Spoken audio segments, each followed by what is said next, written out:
What's going on, everybody? It's your boy Mel, and welcome back to Mel Got Game, where I cover top plays, top sports news, and breakdowns of the previous week. So if that interests you, please like and subscribe. And without further ado, let's get into my predictions from last week. So there were only two matchups for last week's conference title games. So for this week, I'm only aiming to get one game right. So my target score is 5 points. Let's go ahead and see if I hit it. So for our first game, we had the AFC Conference title game, which was the Bengals at the Chiefs. I predicted that the Chiefs would win 34-28, and the Bengals came in and upset them 27-24 on a walk-off field goal by Evan McPherson. And the Bengals are going to the Super Bowl for the first time since 1988. Y'all know I've been rocking with the Bengals. I've been rocking with the Bengals since the start of the year, when nobody even thought that they could even make the playoffs. I was rocking with them, so I'm even tempted to give myself half credit since this is the first game that I actually doubted that they were going to win. But I'm going to go ahead and be fair, and I'm going to go ahead and give myself 0 points. But congratulations to the Bengals on making it to the Super Bowl. For our next game, we had the 49ers at the Rams, the NFC Conference title game. I said the Rams would win 26-17, and the Rams won 20-17. So they are going to the Super Bowl. Their last appearance came in 2018, which was 5 years ago. So I get 6 points for this game because I predicted that the 49ers will put up 17 points and the Rams won. So that gives me 6 points. And congratulations to the Rams on making it to the Super Bowl. So our target score was 5 points, and we ended up getting 6 points. So I met my target score by 1, which means no punishment for me this week. Let's recap this AFC Conference Championship game. The Chiefs got out to a 21-3 lead before half, and the Bengals would score with a minute left in the second to make the score 21-10. Chiefs would then drive the field with an opportunity to score, but instead of taking the field goal with 2 seconds left on the clock, they tried to be aggressive before halftime and go for the touchdown. But it would cost them as they came up short and the score remained 21-10. This is probably what cost the Chiefs the game. As you guys know, the game went into overtime, and if they had taken the field goal here, they would have had that 3-point cushion. But after halftime, the Bengals would then score 11 unanswered points to even the score 21-21. McPherson would then give the Bengals the lead with a field goal with 6 minutes left in the fourth. The Chiefs would then hold the ball for the rest of the fourth quarter, but were unable to get a touchdown and win the game. After Mahomes was sacked by Sam Hubbard, the Chiefs had to settle for a field goal to make the game 24-24. The game went into overtime, and the Chiefs won the coin toss, just like the game a week prior versus the Bills. Mahomes would then throw a deep pass into double coverage to Tyreek Hill, where Jesse Bates knocked the ball out of Hill's hands, allowing Von Bell to make the interception. The Bengals would then drive the field and win the game on a walk-off field goal by Evan McPherson to send the Bengals to the Super Bowl for the first time since 1988. So the Cincinnati Bengals are going to the Super Bowl for the first time since 1988. Let's see how their fans reacted after they watched the game.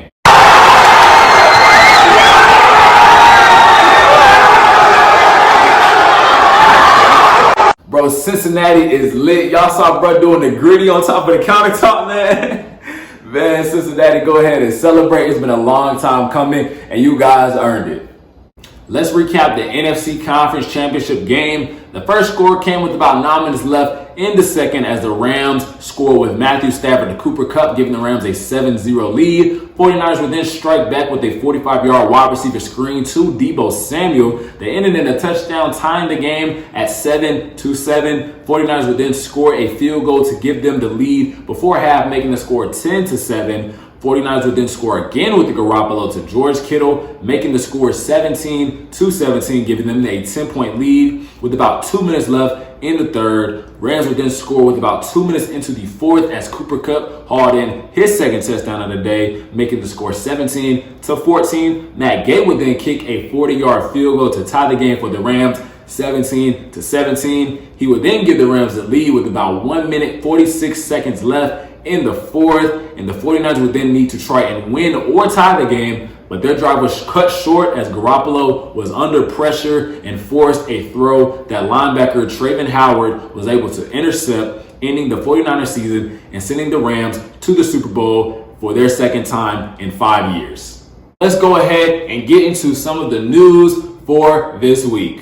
So I think everybody can agree that the biggest news of the year is Tom Brady, the GOAT, is retiring after 22 seasons in the NFL. He's retiring at the age of 44, and as of Tuesday morning, he put a statement out on his Instagram saying that he is officially retiring from the NFL. Sources a couple days prior had actually leaked that he was going to retire, but his family actually came out and told the media that Tom Brady had not made an official statement about what he was going to do moving forward. He is not sure. He's still unclear what he wants to do. But as of Tuesday morning, Tom Brady has officially retired, retiring with numerous NFL records, 7 Super Bowl titles, 5 Super Bowl MVPs, 3 NFL MVPs, 2 Offensive Player of the Year awards, and 15 Pro Bowl selections. I think I speak for everybody when I say no matter how many times Tom Brady has beat up on our favorite team, we are so grateful and just happy that we were able to witness Tom Brady's greatness over the years. And we are wishing Tom Brady a healthy, safe, and happy retirement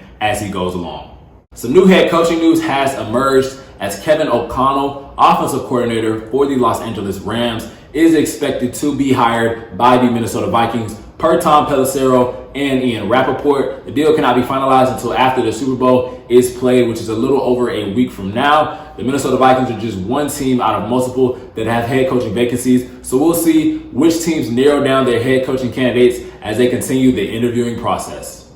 The Washington football team has finally unveiled their new name and their new jerseys. They are the Washington Commanders. A drone actually leaked the new name as it was flying over the stadium on Tuesday. But the Washington football team came out on Wednesday morning and officially announced their new name and their new jerseys. The name was met with a lot of mixed emotions and reviews, as a lot of Washington football fans were not pleased about the new name. They are not my favorite team, but I'm going to just say that I personally like the Washington football team better. If they went with the Washington football team for the rest of their existence, I think pretty much all of Washington would have been fine. But I have seen a lot of Washington football fans in the comments of the Washington football team's Instagram, or the Washington Commanders Instagram now, saying, Commanders doesn't really flow right when you're trying to chant at home games or something, and, what kind of nickname they're going to come up with. It was a bunch of crazy stuff in the comment section on their page. But it's going to be funny seeing what kind of nickname I guess they come up with. So let's go ahead and check out the new jerseys for the Washington Commanders. We got, let's see here, we got Terry McLaurin in the burgundy. Okay, I like this one. Yeah, this one's pretty nice. I guess this one's going to be like the home jersey, the main home jersey. Then we got Chase Young in the white. Okay, this is going to be like the away jersey, I guess. Yeah, these are nice. Okay. And we got Jonathan Allen in the black. Okay, I guess it's gonna be like an alternate one. Okay, I like this one. This one's nice. I'm not really a fan of the W though. Like just in the middle of the helmet. That looks kind of weird. That looks like out of place. Is that just me, or like the W is like, I don't know. I feel like the W should just be on the side of the helmet, not in the front. But yeah, these are some pretty nice jerseys. I do like the jerseys. Still not the name, but I do like the jerseys. Former head coach of the Miami Dolphins, Brian Flores, is suing the NFL and 3 of his teams for racism during the head coach hiring process. The 3 teams include the Dolphins, Broncos, and Giants. In a release put out by the law firm representing Flores in the case, he said, "God has gifted me with a special talent to coach the game of football, but the need for change is bigger than my personal goals. In making the decision to file the class action complaint today, I understand that I may be risking coaching the game that I love and that has done so much for my family and me. My sincere hope is that by standing up against systemic racism in the NFL, others will join me to ensure the positive change is made for generations to come. In certain critical ways, the NFL is racially segregated and is managed much like a plantation. Its 32 owners, none of whom are black, profit substantially from the labor of NFL players, 70% of whom are black. The owners watch the games from atop NFL stadiums in their luxury boxes, while their majority black workforce put their bodies on the line every Sunday, taking vicious hits and suffering debilitating injuries to their bodies and their brains, while the NFL and its owners reap billions of dollars." There was a leaked text between Flores and Belichick, where Flores had to actually find out from Belichick that the Giants were naming Brian Daboll as their new head coach. The text reads, "Sorry, I effed this up. I double checked and misread the text. I think they are naming Brian Daboll I'm sorry about that. The New York Giants released a statement after Dabble was named their head coach. They said, "We are pleased and confident with the process that resulted in the hiring of Brian Dabble. We interviewed an impressive and diverse group of candidates. The fact of the matter is, Brian Flores was in a conversation to be our head coach until the 11th hour. Ultimately, we hired the individual we felt was most qualified to be our next head coach." We're going to monitor the situation moving forward and see what happens with Brian Flores' lawsuit against the NFL. For our next segment, we got our players of the week. We have offensive and defensive players of the week from the conference title games. So let's go ahead and see who took home the crown. So for our offensive player of the week, we have Cooper Kupp, wide receiver for the Los Angeles Rams. And you guys know how Cooper Kupp has been during the season. He's been absolutely phenomenal during the regular season and during the playoffs, helping the Rams get to this Super Bowl. The Rams do not get to this point they are in right now without Cooper Kupp. And last Sunday, he hauled in 11 of his 14 targets for 142 yards and 2 touchdowns. And he averaged 12.9 yards a catch. When Cooper Kupp puts up these numbers, I don't even get surprised anymore. I'm just like, dang, Cooper Kupp is such a good receiver. For our defensive player of the week, we have Sam Hubbard, defensive end for the Cincinnati Bengals. He finished the game with 8 total tackles, 2 sacks, 2 tackles for loss, and 2 quarterback hits. Honestly, wish I could give that entire Cincinnati Bengals defense player of the week for their second half performance against the Chiefs, allowing only 3 points. 3 points. Imagine the Chiefs putting up 3 points in a half. That's crazy in itself, but Sam Hubbard was so good in that second half, limiting the run and forcing the Chiefs into passing situations. And even though the Chiefs are very comfortable in passing situations, he was getting pressure on Patrick Mahomes and just pretty much having his way with that offensive line.